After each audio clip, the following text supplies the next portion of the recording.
This is going to be a short video in regard to a problem I've encountered periodically, and I'm sure most potters have as well, and that is a too small splash pan. Ordinarily, the splash pan that comes with your wheel serves the purpose, but if on occasion you want to throw something larger or work on something larger, such as a large bowl or platter, and using an 18-inch bat, this splash pan is not going to serve the purpose.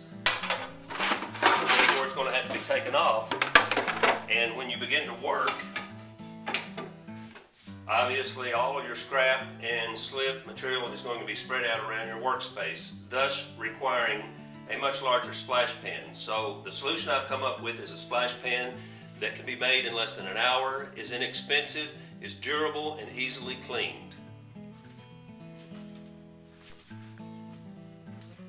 What we have here is a Rubbermaid brute container. They're about $40 at the store.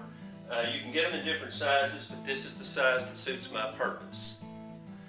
The tools that I'll be using for this will be a skill saw, although you can do this by hand. It just makes it easier to use a powered skill saw. And also you're going to have to make two small cuts using a hand saw, and this is a very sharp, flexible hand saw that I got at Home Depot, and they're very inexpensive. Notice that I have cut two holes here and here directly underneath the handle using a hole cutter and a drill. Again, these are very common items that you can find in a hardware store. You need to cut these two holes underneath the handle in order to get into this area with the skill saw to cut around the circumference. Now, because the handle is in the way and interferes with the skill saw, you will need to use the hand saw, and that's why you need a large opening in order to get this hand saw in here, in order to cut directly underneath the handle here and the handle on the other side.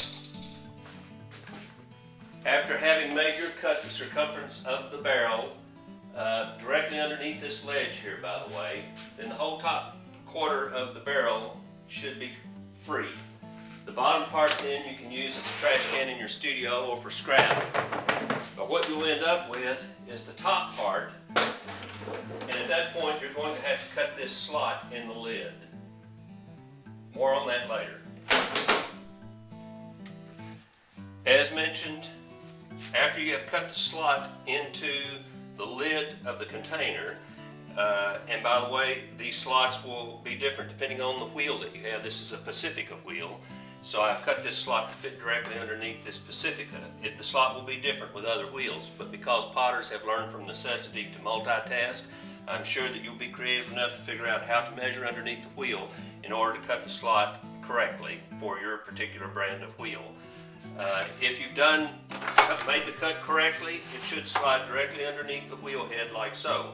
If you have not done it correctly and you need another lid, these lids are sold separate from the barrels themselves, and they are very inexpensive. You'll notice that after sliding it underneath the wheel head, that it does not interfere with the turning of the wheel. You have this slot still in the lid, and what I do is take a tray, slide it underneath the slot so that any trimmings or slip can be pushed out into the tray, thus easily cleaned up. After you have put the lid underneath the wheel head, then it's just a matter of taking the top part of the barrel that you've cut off, like so, turn it upside down, and it snaps perfectly into the lid, perfectly into place, so it is very secure. At that point, you can throw or trim pretty much anything that is 18 inches plus. Another point that I would like to make is you'll notice I have cut this top part, the top part of the barrel, so that it is very high, and that's because I use a jigger to, in tandem with a hump mold, to make large bowls like so. Shameless plug. But if your needs are different and you need a shorter one, then you can cut this down at any level you want. Only one proviso here. The reason you cut underneath the ledge is in order to avoid sharp edges on the plastic that might scratch your arm. If you cut down lower, then you're going to have that complication. But that's easily remedied by taking a rubber hose, cutting it lengthwise, and putting the hose around the edge in order to save your arms. So this is basically how to make a large splash pan using the criteria I mentioned earlier on. My name is Craig Rhodes, and thank you for your time.